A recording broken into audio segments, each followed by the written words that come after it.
আসসালামু আলাইকুম ওয়া রাহমাতুল্লাহ। হ্যালো ভিউয়ার্স, আজকে হঠাৎ করে বৃষ্টি, কিছুক্ষণ আগে ভারী বৃষ্টি হয়েছে। দেখতে পাচ্ছেন কি পরিমাণ বৃষ্টি হলে এই ড্রেনে এভাবে পানি যেতে পারে। মানে আরও আধা ঘন্টা আগে থেকে বৃষ্টি বন্ধ হয়ে গেছে, ক্ষেতগুলোতে পানি টইটম্বর হয়ে গেছে। তো আমার ক্ষেতের অবস্থা, এটা হলো আমার ক্ষেত।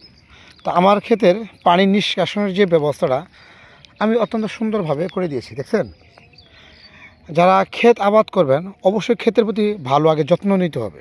কেননা ক্ষেতের মধ্যে যদি পানি আটকে যায়, সেক্ষেত্রে এই পানি দ্বারা আপনার ক্ষেত যে কোনো মুহূর্তে আপনার ধ্বংস হয়ে যেতে পারে।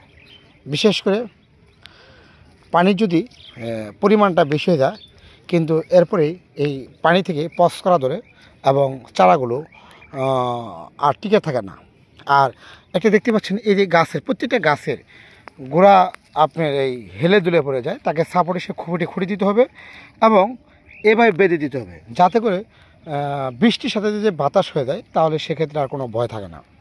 আমি প্রতিটা খুঁটিতে প্রতিটা চারাতে আমি খুঁটি লাগাই দিয়েছি, যার কারণে ইনশাল্লাহ কোনো একটা গাছের ক্ষয়ক্ষতি হয় না। আলহামদুলিল্লাহ, সবাই দোয়া করবেন। আমি এবার প্রথম আবাদ করতেছি।